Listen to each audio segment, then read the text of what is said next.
Terminator is probably one of Hollywood's greatest franchise, for only 7 years, that made up of only 2 movies.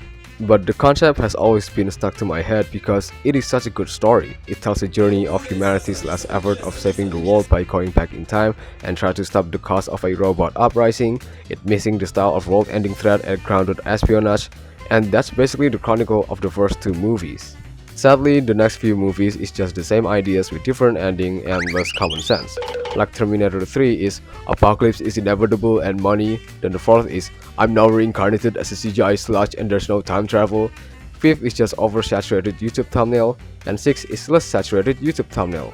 Basically, ever since the franchise has been nothing but slot machine. It's dirty on the outside, fucking incoherent on the inside. But now there's a new Terminator anime titled Terminator Zero, and oh my god, this story freaking slap. Okay, almost slap.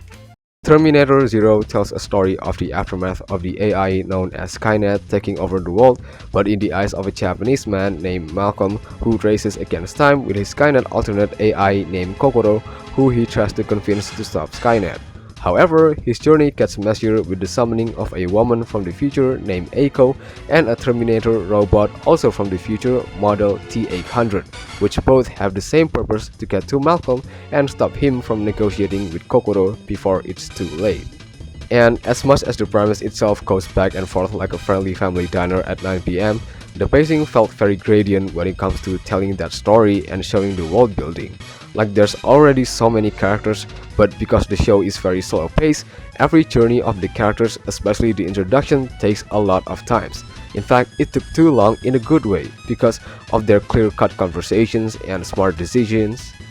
And I do like that there's some characters that looks like a side character at first, but as the story progresses, thanks to the pacing and build up to the conflict, slowly they became the main face and you will root for them in the end.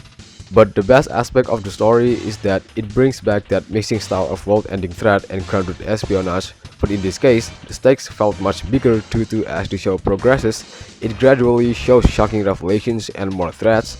Yes, there's a lot of threats than you thought in this series. And it's also the first Terminator story to show actual moral dilemma. When the second act hit, holy shit, the choices of Malcolm will make your spine quake.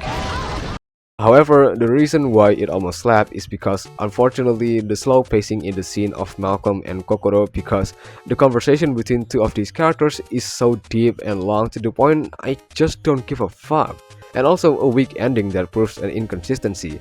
Fortunately, this is just semi-main criticism. The series is mostly a dark, heartbreaking story of humans' fear projected in a race against time of saving the world through long but coherent and gradual journey and hard decisions that shows how evil an evil can be.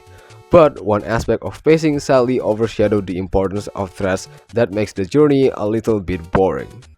Nonetheless, Terminator Zero shows an old franchise can still be properly milked.